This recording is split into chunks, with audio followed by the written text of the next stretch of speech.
these entire proceedings here, and I'm wondering how your screening process went. Can you tell us a little bit about your satisfaction level with that? Well, I'm very satisfied that these are genuine and good people who are speaking truthfully. Out of the 400 people that I'm dealing with, not 20 times this number, have I been fooled? Yeah. I'm an emergency doctor. Let me say something. People come into the emergency department with flank pain, writhing on a stretcher. What have they got? A kidney stone, right? Yeah, well, some of them go into the bathroom, prick their finger, and squeeze blood into the water, the urine sample, to show that they have blood in their urine so they can get a narcotic injection. Now, have I been scammed as an emergency doctor? Who has I'm bright enough not to kind of know when I'm being scammed. But have I occasionally? Yeah. Is it possible? It's possible. Is it likely? No. And here's what's more important. You don't not treat or accept the testimony or the history of every patient that comes in with flank pain and assume that they're lying just because you've been scammed once or twice. This field, you make a very good point, is filled with hoaxes and scams and what have you. It doesn't mean, however, that all of it is. And in fact, what we're saying after 8 years of research, we have found the documents, the top secret witnesses, the insiders willing to testify under oath before Congress that this is true. Now, here's another key point. Some of the people who are in this witness pool, Mr. Sheehan, myself, and a couple of other attorneys, are members of state licensed professions. And what that means is that if we are perpetrating a hoax, we will lose our license to practice medicine, we will lose our license to practice law, because we'll be perpetrating a hoax upon the public.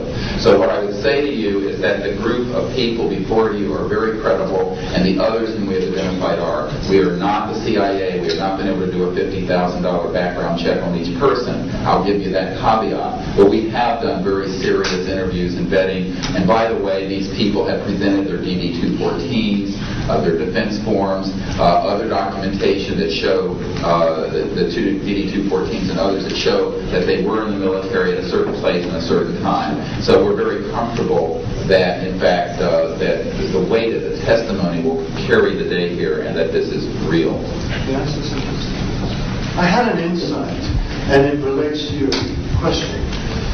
There have been tens of thousands of sightings and experiences from all over the world. Only one needs to be true. Because if only one is true, then the entire case of the non-reality of these sightings falls apart. Keep such evidence out of the public domain, yes. A priori, all signed agreements and oaths that have flowed from such operations are null and void. What that means is, in legal theory, is that if it's an illegal enterprise, the agreements those that are entered into as a result of that illegal enterprise have no legal standing. So one of the things I would like to announce today is all of the men and women listening to this need to know they are free to speak. We are declaring all national security oaths on this subject null and void. They have flowed from illegal operations that have no standing constitutionally. My people, my mother's family, who fought in the American Revolution, were prisoner of war with the British to help found this country, did not fight and die to form the United States so that this kind of chicanery can go on. So these men are free to speak, and there can be no legal repercussions against them. We have legal counsel who will also support this theory, and we're taking this to other constitutional scholars. It is time for that game to end. It is time for a new era in the human experience.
occasion has also escaped the oversight of the President. We know for a fact that this has happened. I personally briefed President Clinton's first CIA director on this. I was informed that they had no access to these projects, although they knew they existed. I was told the same thing by the senior investigator for the Senate Appropriations Committee, a man named Dick D'Amato, who in 1994 told me that there was somewhere between $40 and $80 billion a year going into these classified projects, and that he, with a subpoena on behalf of the Senate and a top-secret clearance, could not penetrate them. He told me these were the varsity team of all black projects, covert projects.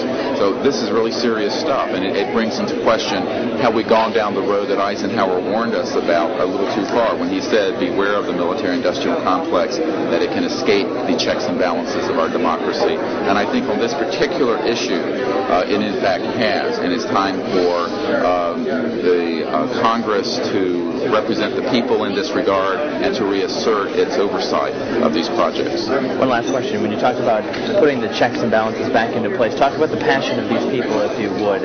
How confident are they? Well, they know what they saw. I mean, these are men ranging from Air Force and NRO officials to people who have been contract agents for the CIA to people who have been pilots in World War II and are heroes of our country, the greatest generation that Tom Brokaw talks about.